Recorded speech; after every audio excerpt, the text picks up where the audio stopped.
Lower leg dysfunction and self-myofascial release. Place a softball under your calf and roll very, very slowly until you find a trigger point. You want to survey your entire calf and then go back again until you find that trigger point. Once you find it, you're then going to cross your leg over and just apply the pressure on it. Keep your shoulders down and back, keep your posture tall, and hold statically for 30 seconds or until you get a release. Next is the Fibularis muscle.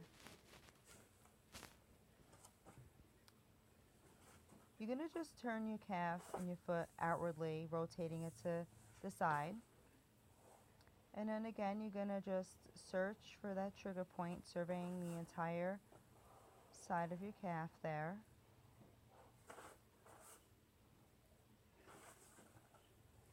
You'll go back again. Once you find that trigger point, you can just press the side of your foot against the ball on either side. Keep your body tall, keep your shoulders down, and just hold until you get a release. 30 seconds is the minimum, or until you get a release.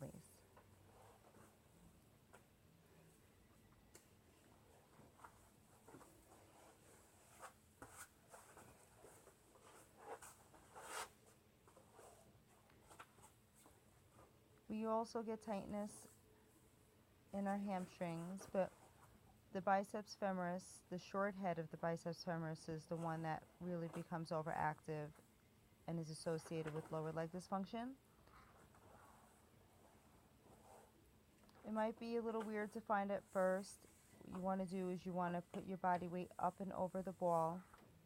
This can also be done sitting on a chair where you have a little more ability to let your leg dangle and put more pressure on there. Once you find the spot, again, just hold.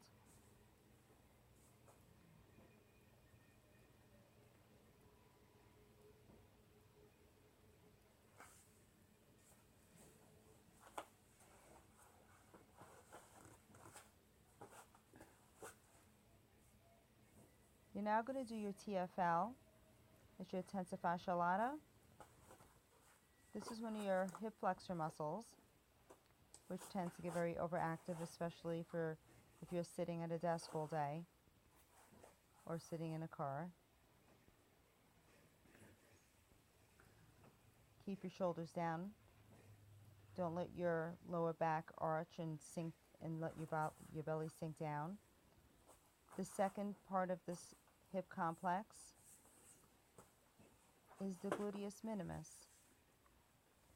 All you do is transition from that front of the hip to the side of the hip by turning your body outward, keeping that bottom leg straight and even with your shoulder and hip.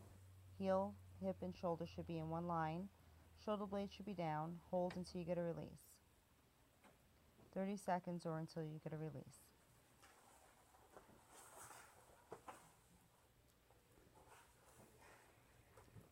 The third part of the hip complex is your rectus femoris, the front of your thigh. Be careful not to tense any of your muscles while you're doing this release, particularly this one, because it's very easy to want to tense up, as this one could be a little bit more painful as the previous ones. You want to survey your entire thigh, go up to your knee. Don't go over your knee joint, and then go back until you find that trigger point and hold until you get a release, 30 seconds, or until you get a release.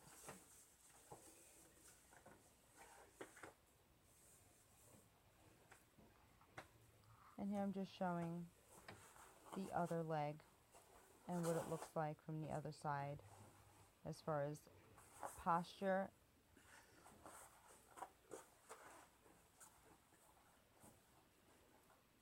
Notice how my elbow is right underneath my shoulder.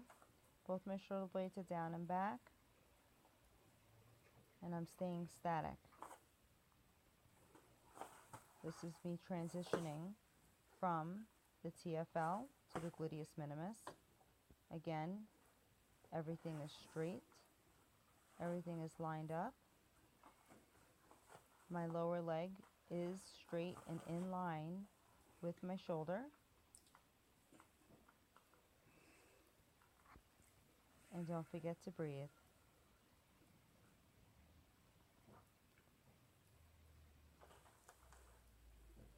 To the next, the front of the thigh, the biceps femoris. Again, you don't want to slouch. You don't want your lower back to arch and your belly to distend. Keep everything nice and straight.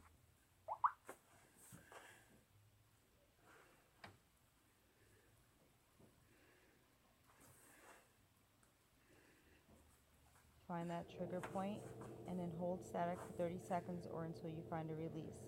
Be careful not to tense up that front of the thigh as you're doing this, as you'll only excite your pain receptors and cause it to become more overactive.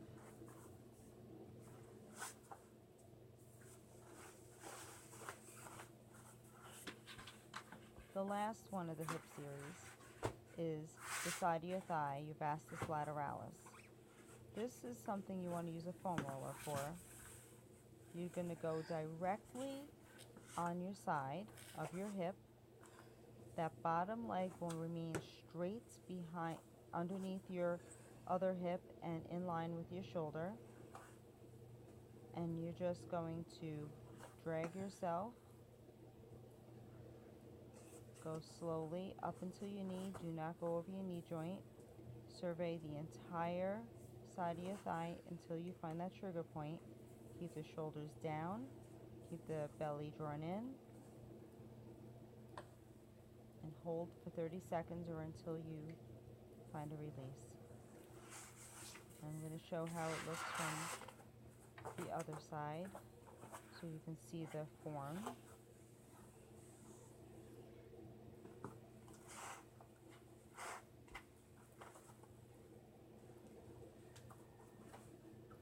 If any of these are so incredibly painful that even holding for 10 seconds or 15 seconds is dreadful, then hold as long as you can until you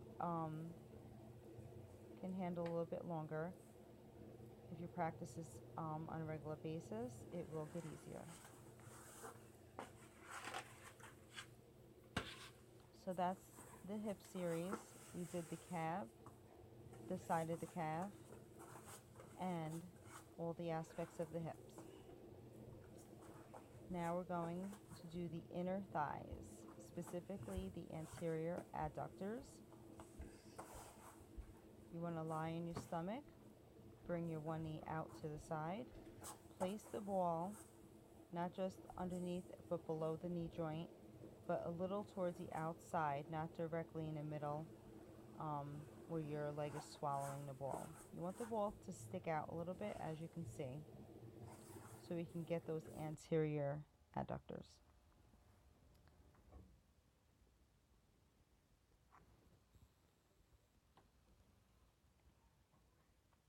My name is Bernadette Ricci.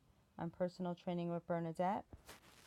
You can find me on Facebook, Personal Training with Bernadette. And